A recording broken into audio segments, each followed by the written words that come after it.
السلام عليكم بنات، مرحبا بكم معايا في القناه اطباق شيوات بلادي. بما اننا على ابواب عيد الاضحى بغيت نوجد معكم واحد الحلوه اللي بدون فرن، اللي كتكون سهله وسريعه كتحضر في وقت وجيز. اللي كيشوف القناه لاول مره ما ينساش يشترك فيها ويفعل الجرس باش يوصلكم كل جديد. وإلا عجبكم لا فيديو ما تنساوش تبارطاجيو مع الاصدقاء والاحباب. وبلا ما نطول عليكم يلا ندوزو المقادير وطريقه التحضير وفرجه ممتعه. هنا في المكونات عندي تقريبا هنا 200 غرام ديال هاد الكاوكاو اللي كيكون هكا مفسخ. عندي نص علبه ديال هاد البسكوي، كيف ما يمكن لكم تستعملوا اي بسكوي بغيتو.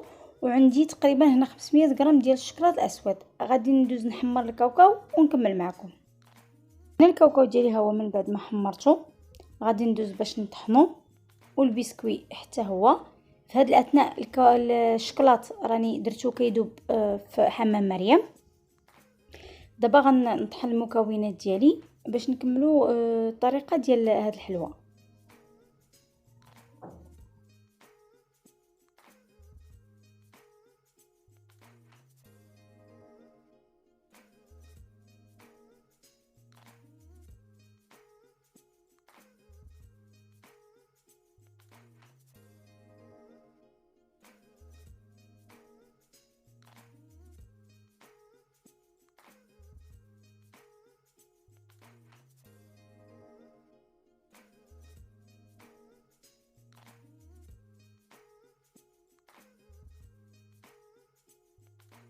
هنا من بعد ما طحنت المكونات ديالي كيف ما كتشوفوا، ها نتوما كاوكاو انا غير هرمشتو ماشي طحنتو بزاف. البسكوي اللي نيلتو خليته على شكل بودر.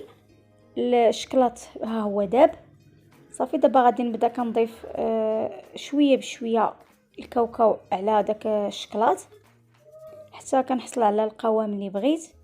كنضيف شويه بشويه ديال الكاوكاو ونفس الطريقه بالنسبه للبسكوي حتى كيندمجوا ليا. المهم هنا الكميه نتوما كتقدروا كتحكموا فيها، كيف ما يمكن لكم تضاعفوها كيف ما يمكن لكم تنقصوا منها. صافي كنستمر هكا حتى كنخلط المكونات بزوجهم مع الشكلاط، كنحصل على خليط اللي كيكون معلك تقريبا، تيكونش عاقد بزاف ما تيكونش ملخوف بزاف، المهم تيجي معلك. صافي غادي نحركهم مزيان مع بعضياتهم وندوزو للمرحله الثانيه.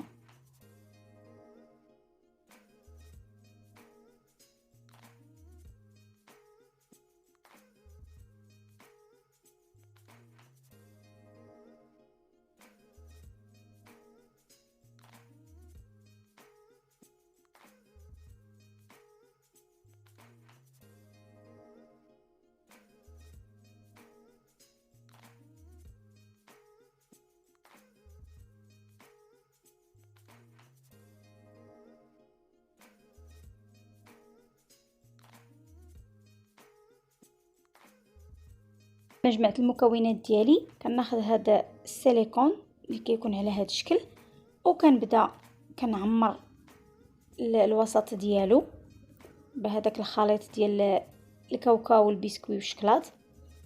كنعمرهم كاملين بهذه الطريقه.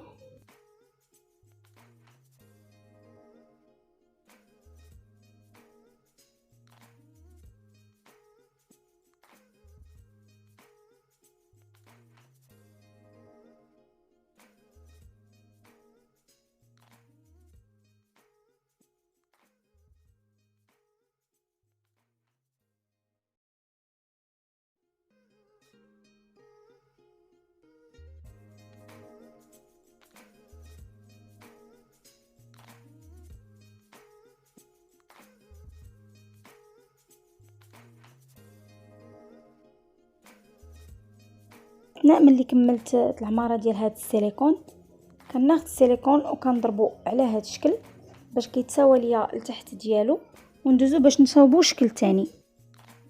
كنعاود ناخذ هذا السيليكون اللي عنده شكل مربع وكنعاود نطبق فيه نفس العمليه. كناخذ الحشوه وكنديرها في الوسط ديال هذاك المول حتى كنكمل وكنعاود نضربو حتى هو على سطح العمل باش كيتساوى ليا القاعده ديالو من التحت. وكندخلو للثلاجه حتى كيبرد، ونتلاقاو باش نشوفوهم كيفاش جاو ملي بردوا.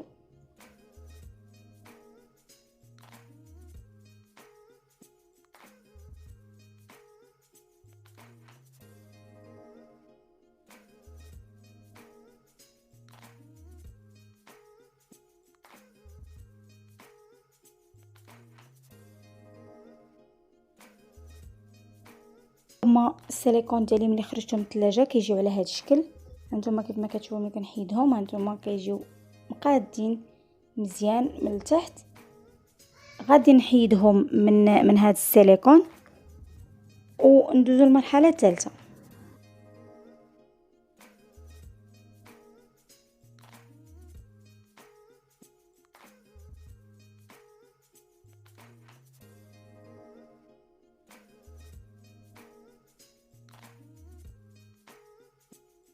انا من بعد ما خرجتهم من السيليكون كندوب شويه ديال الشكلاط وكنديرو في واحد البوش، وكنبدا كنزينهم من الفوق بالشكلاط الابيض.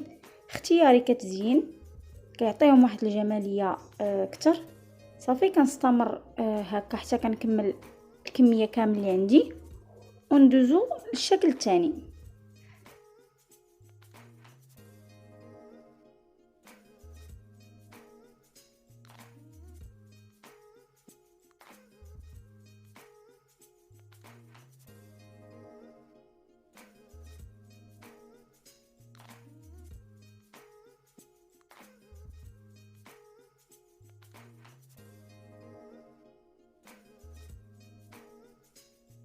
وها هو الشكل الثاني حتى هو ملي برد.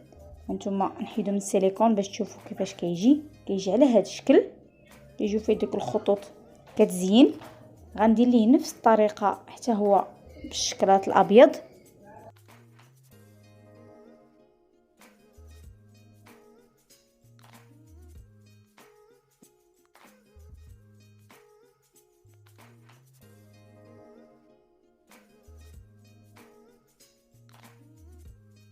هنا من بعد ما درت ليها حتى هي خطوط بالشكلاط الابيض، نتلاقاو باش نشوفوهم في طبق ديال التقديم.